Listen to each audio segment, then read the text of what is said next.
Good evening. Welcome to the Nigerian Pride. Today, the 27th day of July 2022. It's the last Wednesday of the month. What a wonderful one it is. Firstly, we want to say big congratulations to all Africans and especially Nigeria for the first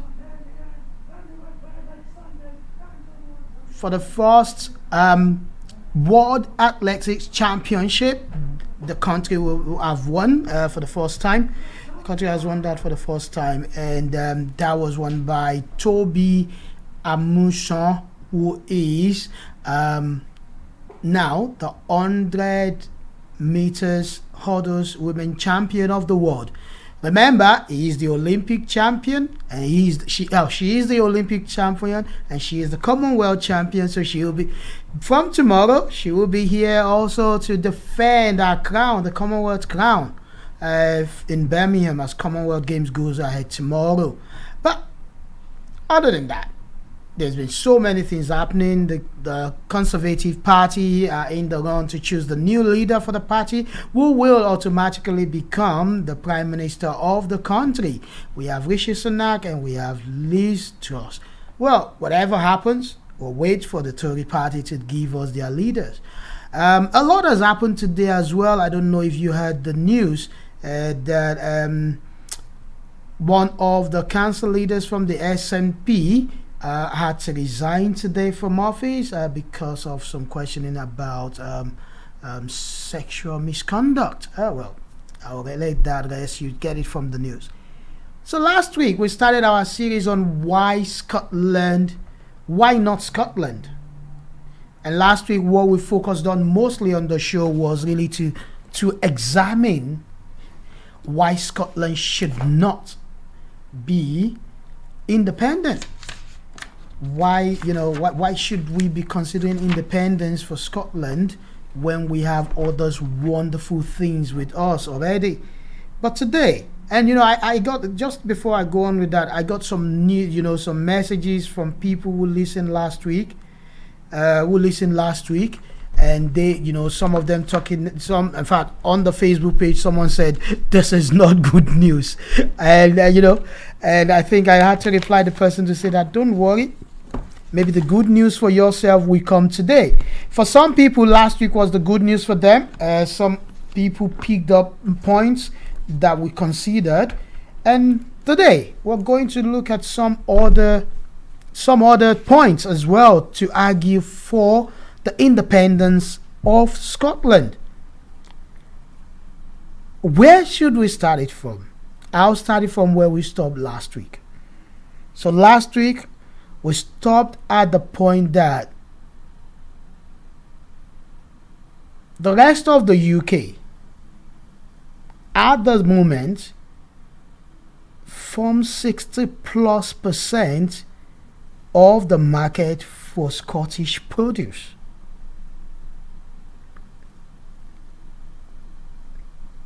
That's to talk about, and only 17% goes to the US, Europe, and everywhere else in the world.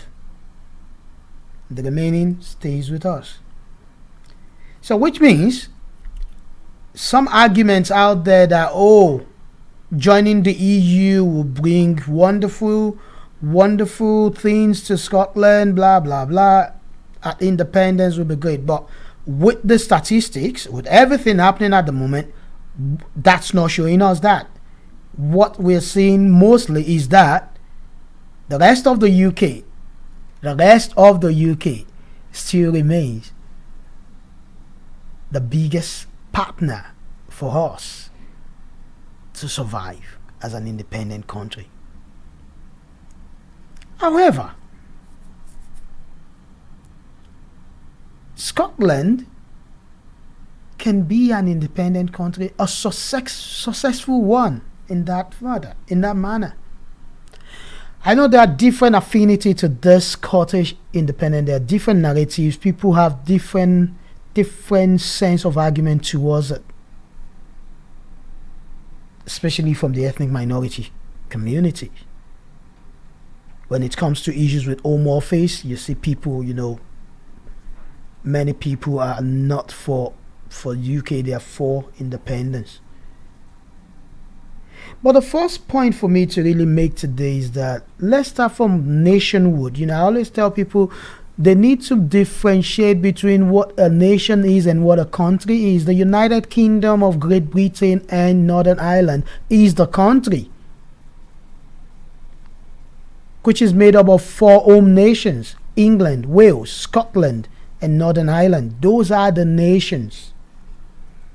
Many people take Scotland as a country or England as a country. No, the country itself is the United Kingdom of Great Britain and Northern Ireland. Remember, Great Britain means 3 nations, 3 of the home nations. That's England, Wales, and Scotland. Those are British. Northern Ireland remain Irish. So don't forget that. But where I'm really going today is about why Scotland should be independent. So first we start from the nationhood, the spirit of nationhood. It is believed that every nation should be able to self-determine and self-govern themselves. The people of a nation should be able to tell and decide how they want their affairs to be run, their state affairs to be run. And this is not far-fetched when you start looking at with what we've learned in political science and everything like that.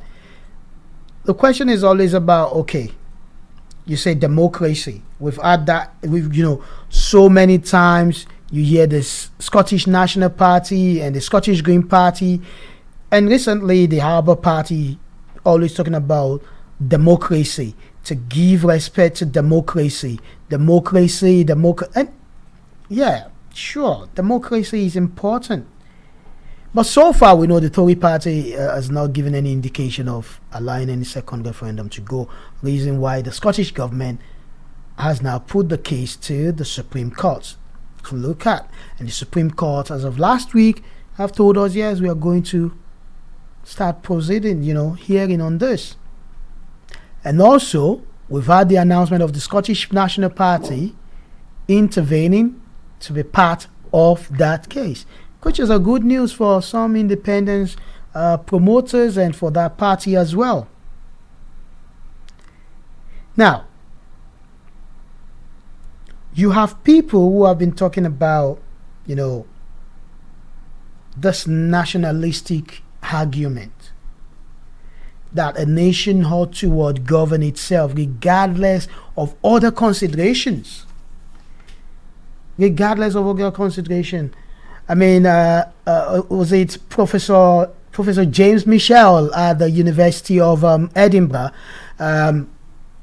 He said this. I think he gave some explanation about this when he said that, there are people who feel that being governed by a party they believe they've not voted for, they did not elect, which is in the UK, means that the views of Scotland and interest of Scotland means nothing. It is ignored by the power at the center. Now, some who are arguing against this may say, okay, so what if it was the Labour Party at the center of affairs at Westminster? Will you still have this argument? And I will say, yes, I will have this argument. Remember, today I am arguing for independence. Last week I argued for not independence. So today is about independence.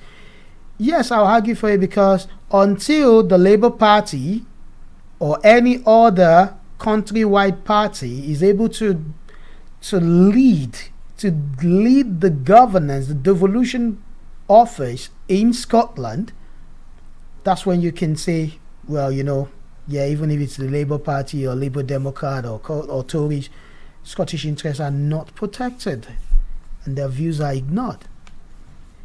A good example, because we are in the mood of this,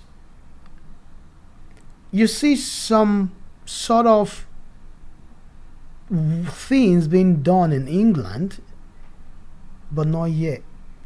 And again, the question is, we have devolved powers in Scotland, so those things that are devolved to Scotland should be handled by the Scottish government, which is led by the SNP through Nicola Sturgeon.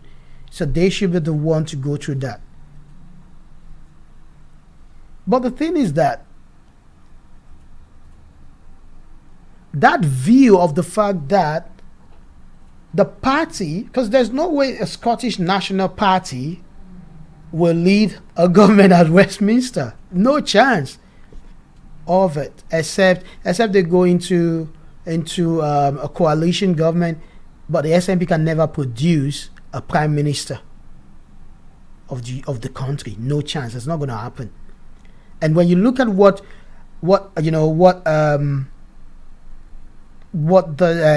Michel, that's a professor of public policy at the university, what he said, it's true to say that this thing is just going to be true, because the party in power in Westminster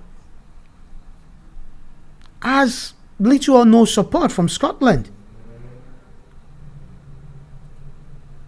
So if the Conservative have won the UK election, SNP has won the Scottish election, the number of MPs, out of the greater percentage of the MPs going to Westminster from Scotland are from the SNP. And these are the things you have to look at. And I agree with Michel when he said that,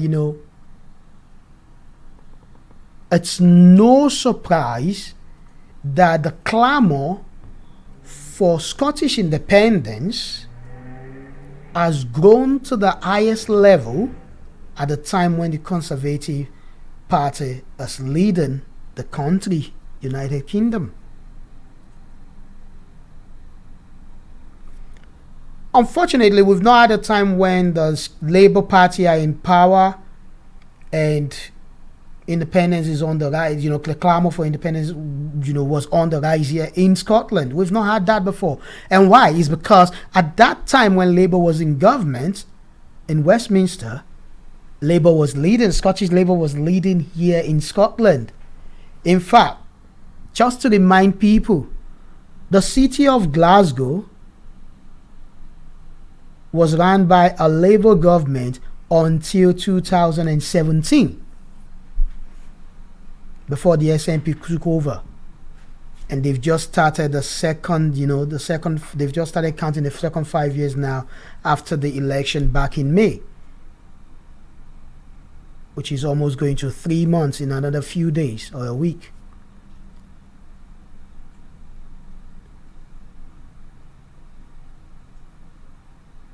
So it is believed that Scotland should start making its own policy decisions. And why is this? This is because some of the policies coming from Westminster are believed not to be looking at what Scotland stands for. And the very first one you can even talk about straight away out of the door is Brexit. Now, we voted in Brexit as a country, United Kingdom of Great Britain and Northern Ireland. Like I said before, the UK is made up of 4 home nations: England, Wales, Scotland, Northern Ireland. When we were voting for Brexit, or when we had the Brexit vote, it was about the whole country. It's not about a nation in the country. However, 62% of the votes in Scotland was against Brexit, while 38% was for independence. Independence from Europe. So Brexit. I mean, a lot of the promoters of independence have been using this as the cornerstone for their argument. But what I don't see them pay attention to is that, what about the 38% who voted with other part of the UK to get out of Brexit? But remember, we're not discussing Brexit today. It's all about the independence thing. Now, there could be an argument that the country, Scotland, if independent, could do better on its own as a small European nation.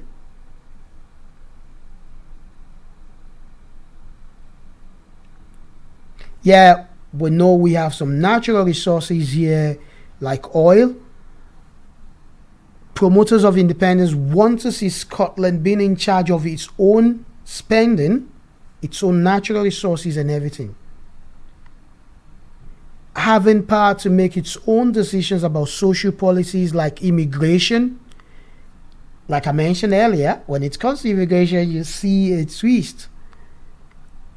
So like migration, which is currently unable to, the power for migration is reserved in the Home Secretary in Westminster. So Scotland cannot.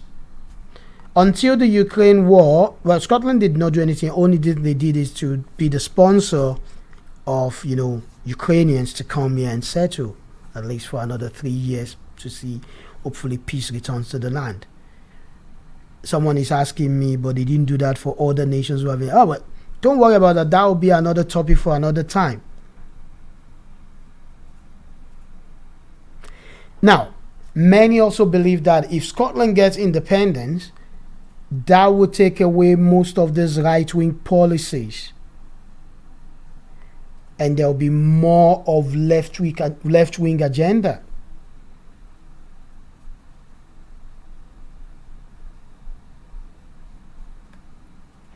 Now, so many technical arguments are involved in this.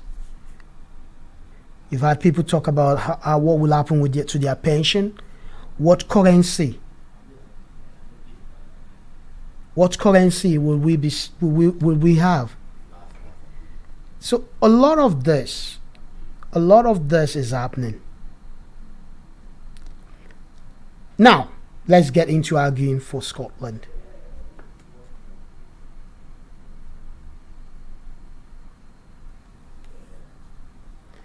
Now, if at all we're talking about this, currency will be the first one I'll choose. I mean, it was a big topic back in 2014. Then the former First Minister, Alex Salmond, was the one arguing this case. And, the way I put this immediately was,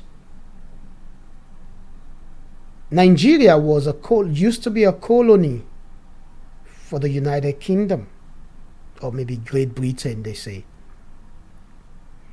But our independence on the 1st of October, 1960, the currency of that independent country called Nigeria was the pound. It was the British pound. And this is simple.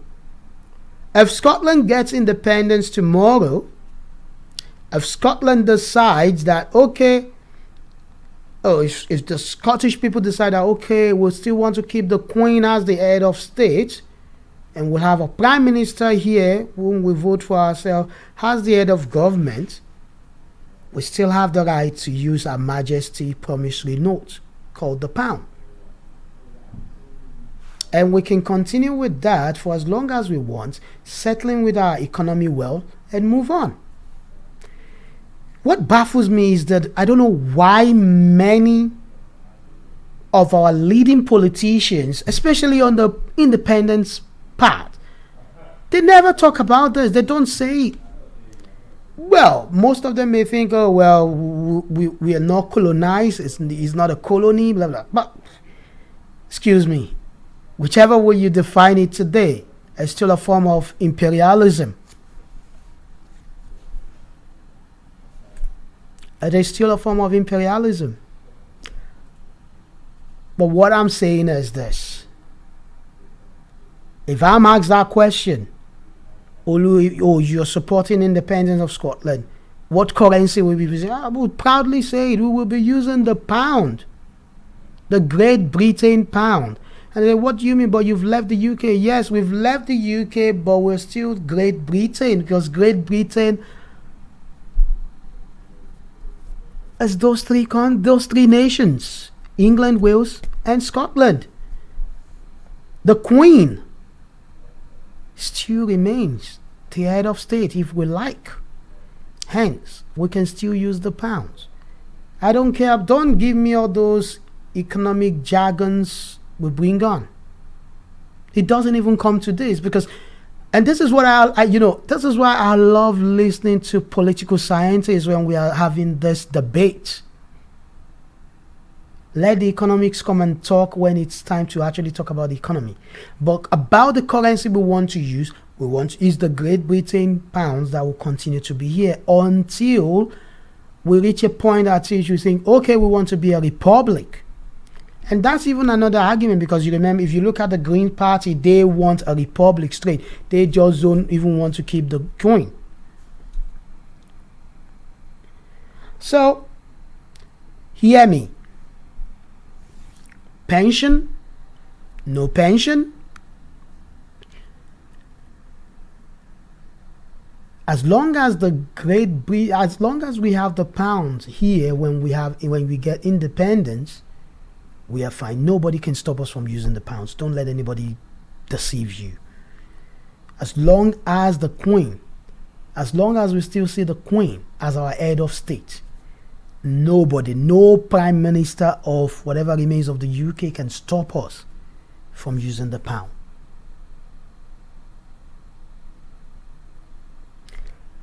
I won't say more than that. Now, people may argue, but Scotland wants to go back into the EU. That is just the argument of a party. At independence, whichever party wins forms the first government for an independent Scotland will still have to come to the people to ask if we want to go back to the EU or we want to stay alone. And if you ask me, my own personal opinion, I would rather target joining the G7. Yes. What? Yes, I would rather target the G7 than the EU. Because when we're in the G7, it's another ball game entirely. The economic power that comes with that, and the opportunities that comes with that, the opportunities that come with that accompany that, those are what I'm looking at. I don't want an independent Scotland that will not be able to go out by itself and form business links with any country it feels like. Because that's what the EU don't allow you to do. So I want a situation whereby we are independent and we are able to do what? To do businesses with any nation, any country we like. We don't have to wait for a club to lead it for us. This is me giving thoughts about why Scotland should be independent and what you should look at, because there are some arguments out there that the proponents or the promoters of this independence campaign are not really forcing out. And it's enough of it. If you want to go for independence, just straight away stand tall, preach it, go for it, and answer the questions people are giving you. Because if at independence we decide to join the EU, we may have to sign up to the use of the euro. And we have to deal with that. But, like I said, the issue of joining the EU does not come in now. It comes in after. After independence, after the referendum have said yes to independence, then we start that. And that will be where we start listening to the parties we have left. Because parties will die, new parties will come up, there will be new political affiliations, there will be new interests and views at that point. Someone is asking, what experience do you have of independence movement? I may not have any experience of independence movement from, but my great-grandfather, my grandfathers have what they know as movement for independence. Because Nigeria fought for independence. They got their independence from the United Kingdom. And it's all in different history records how this happened across Africa. So, I've got forefathers who went through that, who knew about that. So I can talk proudly about it. And that's why you see something about Africans, especially Nigerians, they are not scared. They will tell you what they want to say. It's left for you to take it or leave it. I will just digress a bit. That was what you saw happen to the living legend, Michael Jordan, when it was at a point when a non-American, a Nigerian, an African, a West African became a world champion for the first time in a sprint event in world athletics. And that was when he thought he could say something about, oh, there must be something wrong with the computers, with the timing. And when he saw the fury of over 200 million Nigerians and other people on his Twitter feed, he stopped. He changed the setting of his Twitter feed to be that if you're not followed by him, you can't reply. And he then said that, you know, he doesn't expect what he's getting back. He was labeled a black racist and everything. What I would say is that you don't mess with Africans, especially Nigerians, because if you mess up with them, they will mess you up. And that was what happened. That was what happened to Michael Jordan. Back to Scotland.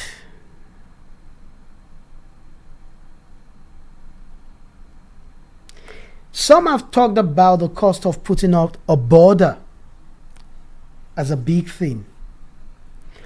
But the truth of the matter is we are an island. And I don't think if we get our independence, we will want to form some hard border between ourselves and the rest of the UK. You ask me why. The reason is because 62% of our market is still in the UK. And as an independent nation, as an independent country, what Scotland would be looking for would be other, better avenues to increase our GDP as well as our PCI. Increase our foreign investment, foreign development investment out there. Renewable energy, yes. That's going to be the biggest economic mover for an independent Scotland. Just look at what we can do with our renewable energy. We've put a lot into that already.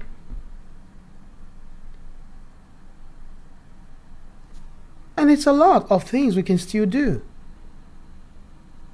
Our agriculture can also be a big point for us as an independent nation or independent country.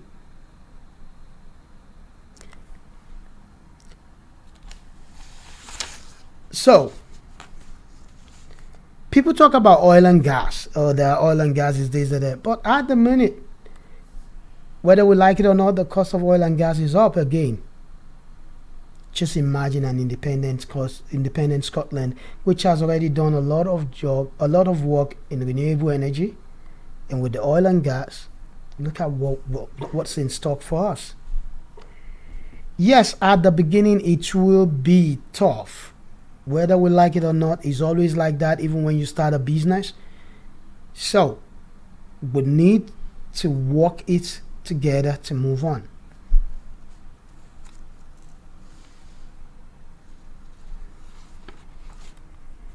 I mean, last week I shared some figures about, at independence, how the GDP would drop, but what I say is that, no, but these are all predictions. These are all, permutations. They are all forecasts. And where this is where I differ with many of my friends who are quantitative scholars, because I ask them the question, okay, yeah, you forecast this is the forecast. Does it mean there are no ways by which we can make this better?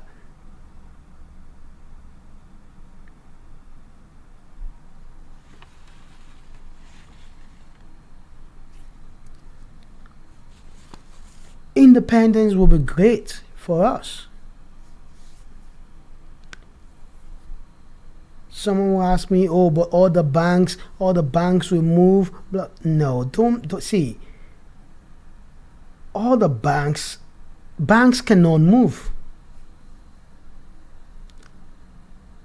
Because we've got money in the banks. So banks will remain. It will just be the fact that these banks will all now have to go by the rules of an independent Scotland. And that's it. I mean, see, how will I say, the fearmongering needs to stop.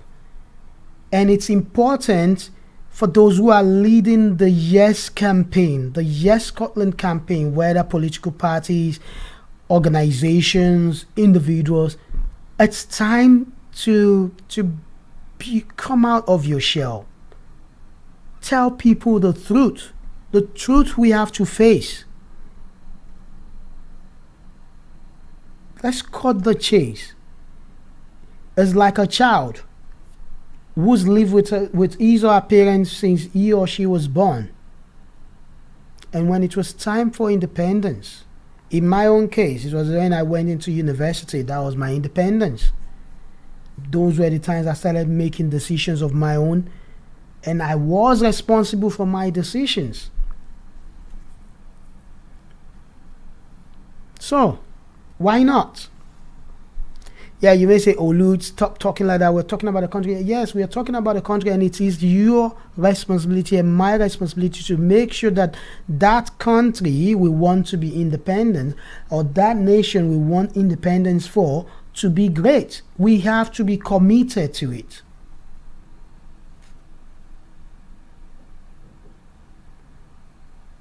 We have to be committed to it, and we cannot run away from it.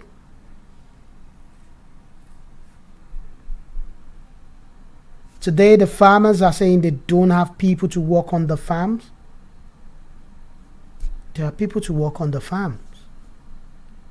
Scotland, the Scottish government, needs to start doing some things that will help demonstrate that, okay, these are the powers we have now for devolution, but look at how we are using them. I hear about the fact that, going back to the farm thing, oh, farmers don't have people to pick things and that. Excuse me. Is it stated in any rules that it is only one particular ethnic group that can do a particular job? No, we're being frank with ourselves. Why is it that the farming jobs are not brought into the mainstream where other jobs are advertised and let other people go into it?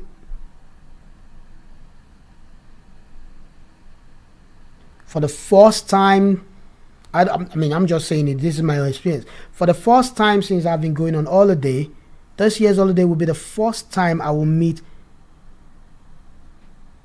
someone of my skin working in the hotel where I was with my family.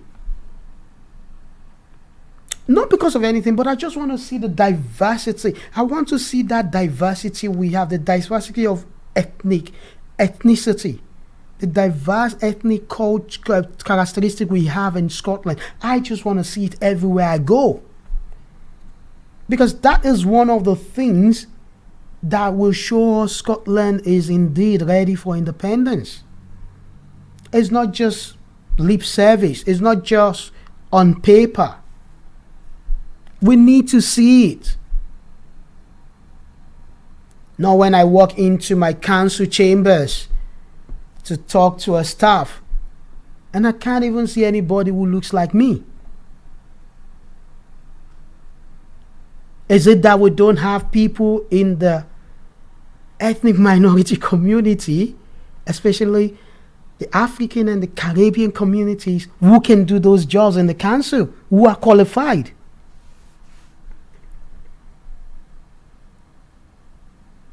Scottish independence.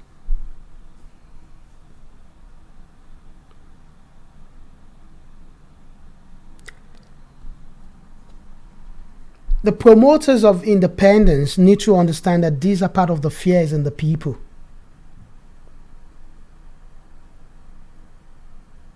And we have to say it out. We have to start saying it out because people are scared. Take a survey of people in the black ethnic minority communities. I mean a true survey. And you will see what I'm talking about.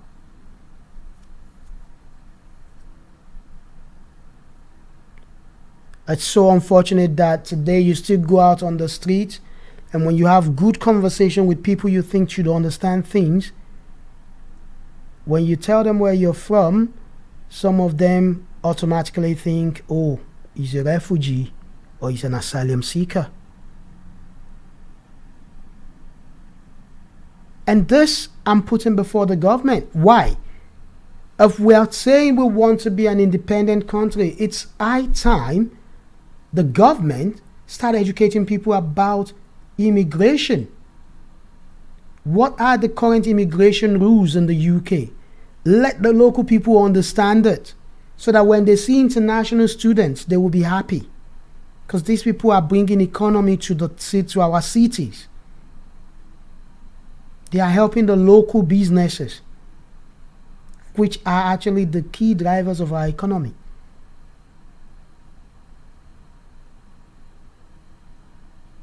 For me, independence is not just, oh, let's get independent. No. I don't want an independent Scotland that will still be dealing with issue of institutional racism. No. So we should not be carrying over those bad features we've seen in the UK into an independent Scotland.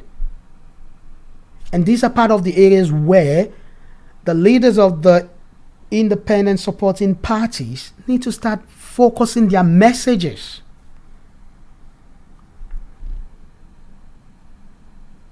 It's important. It's key. If the message is not diverse enough, is not inclusive enough, then the second in the ref may not even be a success. It's not about people voting no, it's about people abstaining from voting.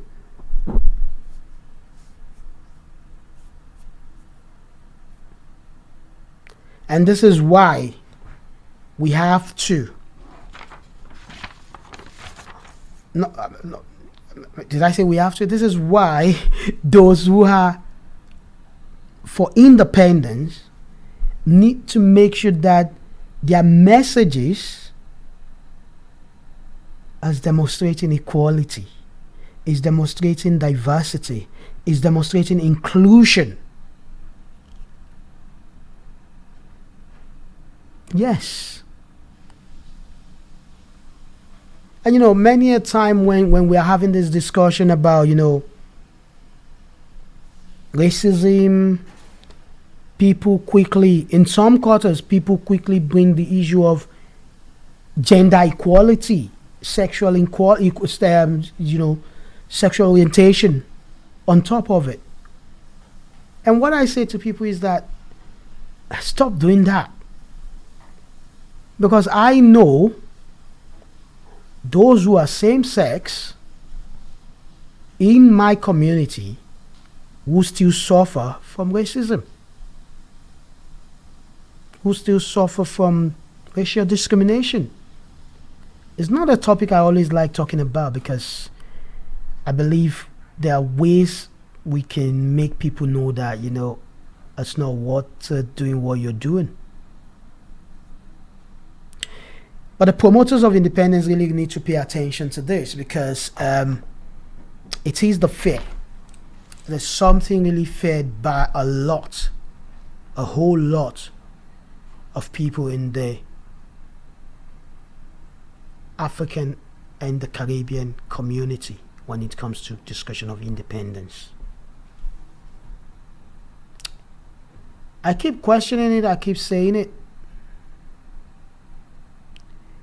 Check out the number of people from these communities I've mentioned who have PhDs and are not working in commensurate job to that qualification in Scotland.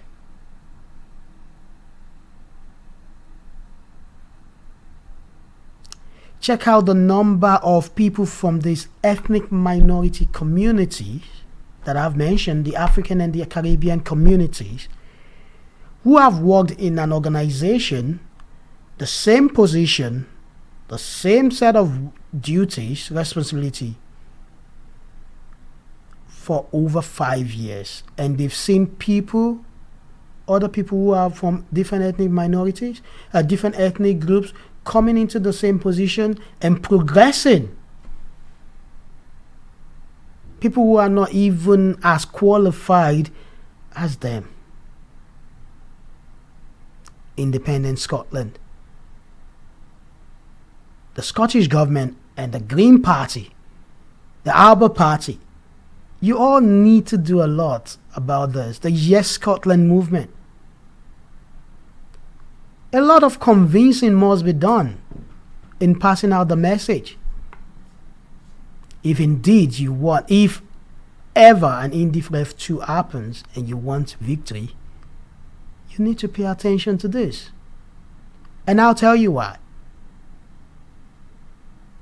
It's because a lot of even professional people who have their families in Scotland have their employers in England. They work in England. A lot of them. COVID-19 now has given a lot the opportunity to work from home. And with the high cost of petrol products, some of them can't, their employers now allowing them to work from home. And that's why you see a lot of them around in Scotland, when majorly you don't see them around.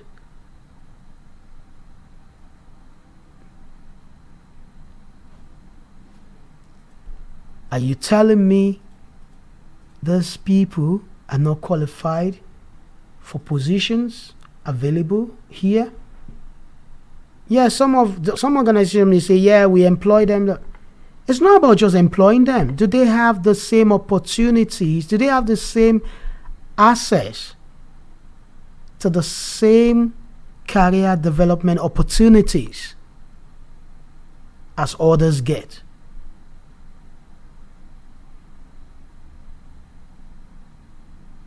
Today, these are the questions the Yes campaigners need to start paying attention to. It's important, and they need to pay attention to it. And like I've promised, we will bring them on as guests. They will answer this question. They will tell us how they are going to promise that an independent Scotland will focus on equality, will focus on diversity, will focus on inclusion on all grounds, especially when it comes to race. Like I've said before, even members of the LGBTI community in the African and the Caribbean communities are suffering from racism. They suffer this as well. And this is why it's important for us to pay attention to it.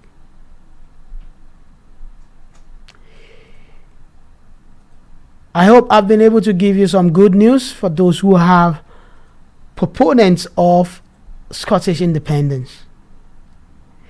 Like I said earlier, nobody can stop an independent Scotland from using the British pounds. As long as the Queen remains the Queen of an independent Scotland and she's seen as the head of state, nobody can take that away. Yes, we'll have our fair share of the national debt that's true. But there are some other things we can hold on to. In fact, I know some are saying, "Oh, we should an independent Scotland should not have anything to do with nuclear power." Oh, really? Which countries are the leading countries in the world? Have you seen any leading country in the world that does not have a nuclear power? I would love to see how an independent Scotland and the rest of the UK share the ownership of the nuclear powers of the United Kingdom, of Great Britain, and Northern Ireland at independence. It will be key. It will be key for the development and the future of Scotland.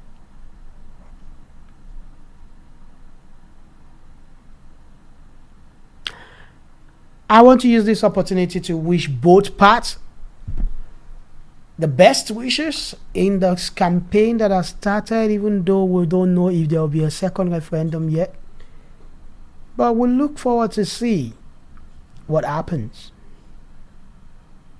Next week, the Nigerian Pride will not be live, and that's because we will be running a community event online. We'll see if some part of it will be online or not, but if it's going to be, you'll get to know before next week.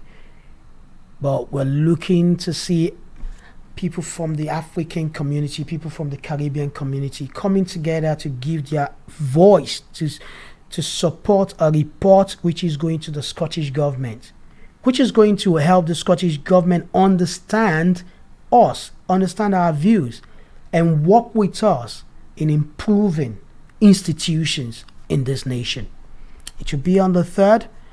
Watch out for the flyers. We will put it everywhere. Make sure you are available for it. And yours truly will be the moderator. So please prepare yourself for that. Apart from that, Jambo Radio, we are still here. We're still looking for volunteers. If it is 1 hour or 2 hours you can give us of your time, volunteer with us.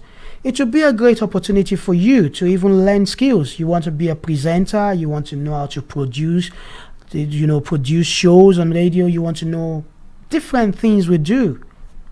Why not? If it's 2 hours you can spare, if it is 1 hour, or you can do more than that in a week, go on our website, complete the forms, and we'll be happy to have you. Also, if you have businesses and you want to run a good advert, a good campaign that will reach the market and help your profitability, get in touch with us. And yes, we can do that for you. Or you are interested in promoting or sponsoring the Nigerian Pride or any other show on Jambo Radio, why not? Get in touch through our website and we are ready to do business with you.